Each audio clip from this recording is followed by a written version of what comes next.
এক কলা ব্যবসায়ীর ঘটনা। সে বাজারে কলার দোকান লাগিয়েছে।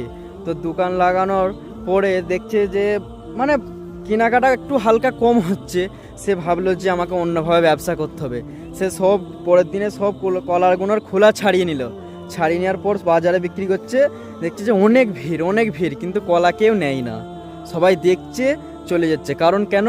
কলাটা কি সব একটাতেও খোলা নেই, সব কলা ছাড়ানো। সে একদিন দুদিন দেখছে ভিড় হচ্ছে, কিন্তু কলা কেউ নেয় না। সে কি করছে যে এরকমভাবে আস্তে আস্তে কলাগুনায় মাছি বসছে, হাজারো নোংরা জিনিস, মাছি পোকামাকড় বসছে। সে তখন ভাবলো যে তাহলে আমাকে কি করা যাবে। সে তখন ভাবছে যে এই কলাগুলো তাহলে আমাকে ফেলতে হবে। ফেলতে যেখানে যাচ্ছে সেখানে মাছি মাকড় কেউ ফেলতে দেয় না, মাছি পোকামাকড় কেউ ফেলতে দেয় না। তখন সে ভাবলো যে তাহলে আমি কোথায় ফেলবো। তখন কিছু মানুষকে ডাকলো যে এই কলাগুলো কি তোমরা নেবে। তারা বলছে না না না না, এখানে তো মাছিই ভর্তি, এখানে পোকামাকড় মাছি বসছে, নোংরা নোংরা জিনিস, এগুলো রাখবো না। কেউ ফেলতে দেয় না এবং কেউ নেয় না। তখন সে ভাবলো যে তাহলে এগুলো কী হবে, কেউ ফেলতে দিচ্ছে না বা কেউ নিচ্ছেও না, তাহলে কী হবে।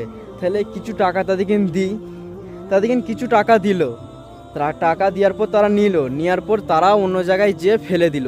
তারা কিসের জন্য নিল? টাকার জন্য। তাই যারা, এটা ভালো বোঝানোর জন্য হচ্ছে, যারা বেপরদায় ঘোরো, তোমরা ভাববে যে আমাদেরকে অনেক ছেলে দেখছে, অনেক ভিড় হচ্ছে, আমাদেরকে দেখছে। তোমরা নিজেদেরকে ভাবনি যে এটা আমাদের মানে গর্ব যে আমাদেরকে অনেক ছেলে দেখছে। তোমাদেরকে দেখছে কিসের জন্য?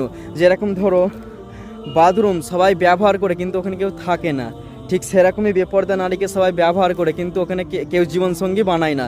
সেরকম তোমাকে অনেক সবাই দেখবে, চলে যাবে। যেরকম খোলা কলাকে সবাই দেখলো, চলে গেল, তোমাকে অনেক সবাই দেখবে আর চলে যাবে। সেরকম যেরকম আগের কথায় ফিরি, যে তাকে টাকা দেওয়া সত্ত্বে সে নিল, এবার টাকাটা নিয়ে সে কি কলাটা ফেলে দিল। তাই বাধ্য হয়ে কিছু কিছু ছেলেরা যারা টাকা চিনে, তারা ওইসব বেপরদা নারীগুলোকে বিয়ে করবে।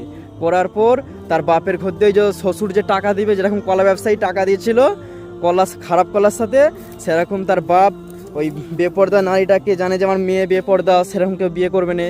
ওই এক টাকার লোভ দেখায়, টাকার লোভ দেখাবে। যারা টাকা চিনে তারা নিবে তোমাকে, সে বিয়ে করবে তোমার মেয়েকে। তখন বিয়ে করে নিয়ে যে সেই টাকাটা রেখে দিবে, দিয়ে তোমার সাথে খারাপ ব্যবহার করবে। মদ গাঁজা খেয়ে আসবে, তোমার সাথে খারাপ ব্যবহার করবে। মদ গাঁজা না খেলেও এখন একটা মানুষের এমনই মন, তাদের সামনে দাঁড়ানো যায় না, মানে এমন ব্যবহার। তোমার সাথে ওরকম ব্যবহারটা হবে। তুমি কি ভাবছো যে আমাকে অনেক সবাই দেখছে, আমি বেপরদায় ঘুরছি, এখন আমার কিছুই মনে হয় না? কাহিনীটা তোমার সাথে এরকমই হবে।